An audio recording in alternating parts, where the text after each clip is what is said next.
ओम शांति। अनुभव गाथा।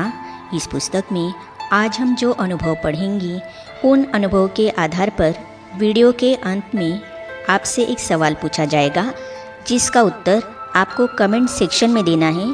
तो चलिए अनुभव में आज हम पढ़ते हैं। बड़े तो बड़े, छोटे सुभान अल्लाह। इस विषय पर ब्रह्मा कुमारी पुष्पा बहन, पांडव भवन, दिल्ली अपने अनुभव इस प्रकार सुनाती है। तो चलिए आज हम इसे पढ़ते हैं।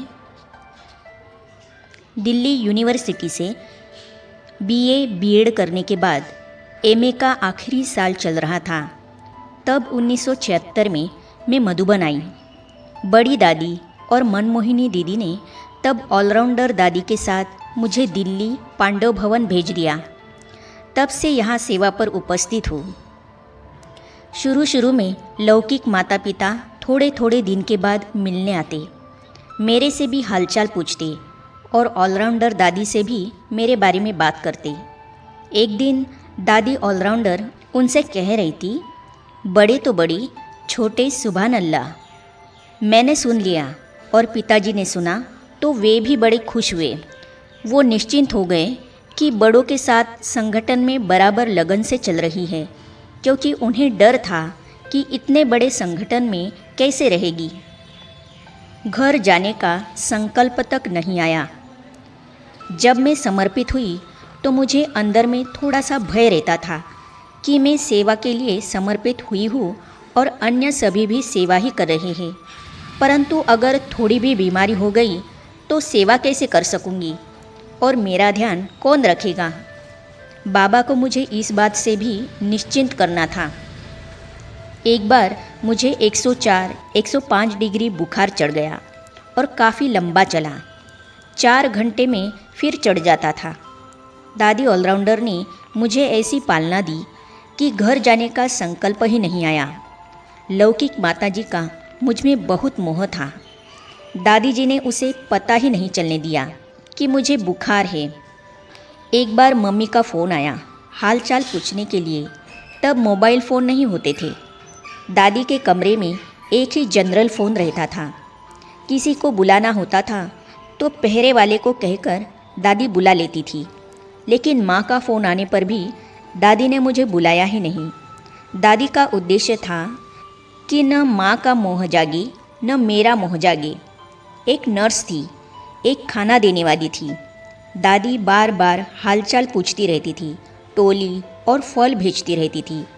इन सब बातों से बाबा ने मुझे अनुभव कराया कि बच्ची, बीमारी भले आएगी लेकिन आपको कुछ भी होगा नहीं, बाबा सुरक्षित रखेगा। और सचमुच मुझे महसूस ही नहीं हुआ कि बुखार इतना लंबा चला। बाबा की सूक्ष्म पालना। अभी मुझे आए हुए 6 महीने भी नहीं हुए थे। माता पिता मुझे लेने आए। बुधवार की शाम को एक दिन के लिए मैं घर गई। दूसरे दिन सुबह सेवा केंद्र आना था, लेकिन तबीयत के कारण मेरी नींद ऐसी लगी जो सुबह 7:30 बजे उठी। मैंने कहा, आज तो गुरुवार है, बाबा को भोग लग रहा होगा, मुझे जाना है। घर वालों ने कहा, कोई बात नहीं, अब तो भोग लग चुका होगा, हम आपको शाम को ही छोड़ने जाएंगे। जब मैं वापस सेवा केंद्र पर पहुंची तो मुझे पता चला कि संदेशी ने वतन के संदेश में सुनाया, बाबा ने कहा है कि बच्ची, यह फल जो नई बच्ची अर्थात मैं पुष्पा बहन आई है ना, उसे खिलाना। संदेशी ने मुझे क्लास में बुलाया, लेकिन मैं तो घर गई हुई थी। इस प्रकार से बाबा ने सूक्ष्म पालना भी बहुत की। मुझे महसूस होता है कि मैं पिछले जन्म में कहीं दादियों के अंग संग रही हूँ। टोली के 19 पीस। मेरा बुद्धियोग बाबा से बहुत गहरा जुटता है। सन 1984 में एक बार अव्यक्त बाप दादा से मिल रही थी। बाबा ने पूछा, पांडव भवन के सभी रतन अपने को विजयी रतन समझते हैं? पहले तो मैं चुप रही। बाबा ने फिर पूछा, विजयी रतन समझते हो? मैंने कहा, जी बाबा। बाबा ने कहा, अच्छा, जाकर के एक एक से पूछना कि विजयी रतन हो। फिर कहा, विजय का झंडा पांडव भवन से लहराएगा। एक एक को याद देना। फिर बाबा ने मुट्ठी भरकर टोली मेरे हाथ में दी। बाबा की मुट्ठी में 3-4 पीस ही आए।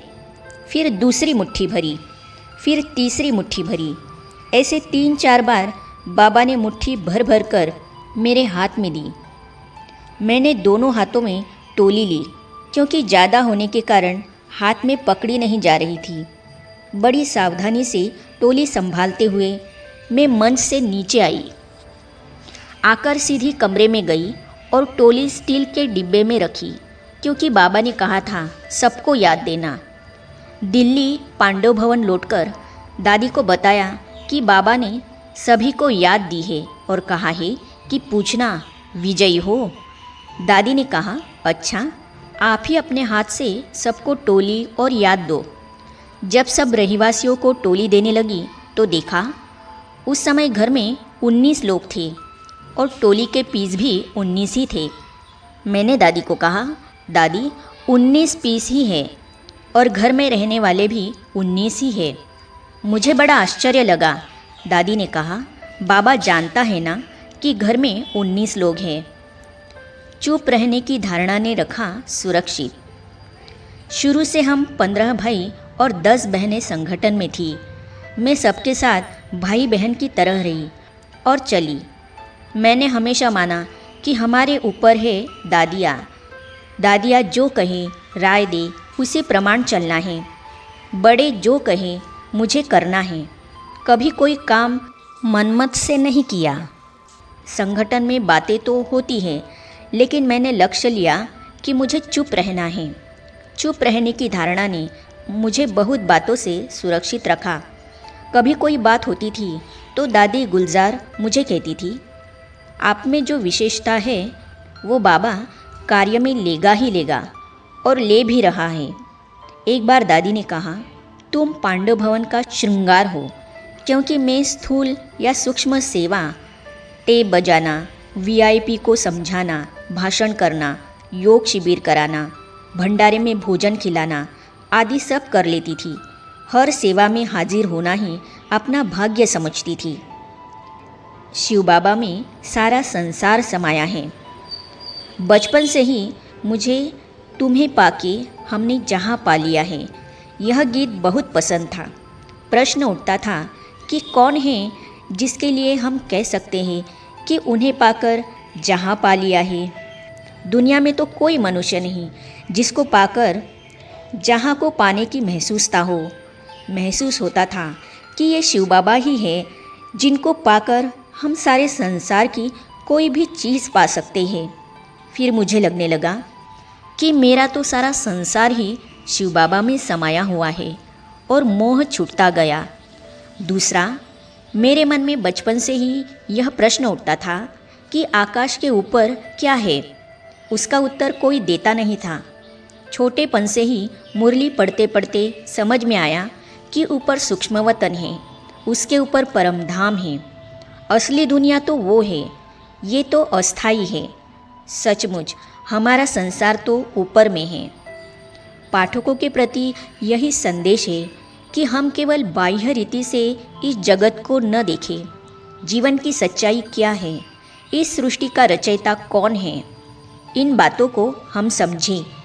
आज मानव का जीवन लक्ष्य से भटका हुआ है। ब्रह्मा कुमारी संस्था में आकर के यही सही पहचान मिलती है कि मैं कौन हूँ, किसकी संतान हूँ।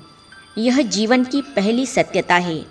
इसी सत्यता में टिकने से मनुष्य अपने वर्तमान जीवन और भविष्य जन्म जन्मांतर को सफल बना सकता है। पवित्रता ही सबसे बड़ी सुंदरता है और ताकत है। उसे अपनाने से सदा काल के लिए जीवन में सुख और शांति आ जाते हैं और प्रभु का सानिध्य मिलता है। हमारी परम श्रद्धेय दादिया, प्यारे ब्रह्मा बाबा और मम्मा को फॉलो करने से ही हमारा इस जन्म में ऊंचा उठना और जन्म जन्म का भाग्य बनाना आसान है। आगे हम पढ़ेंगे, बाबा ने मेरी बुद्धि की डोरी वतन में खींच ली। इस विषय पर ब्रह्मा कुमार प्रेम भाई गुलबर्गा अपने अनुभव इस प्रकार सुनाते हैं, तो इन अनुभवों को हम पढ़ेंगे अगली कड़ी में।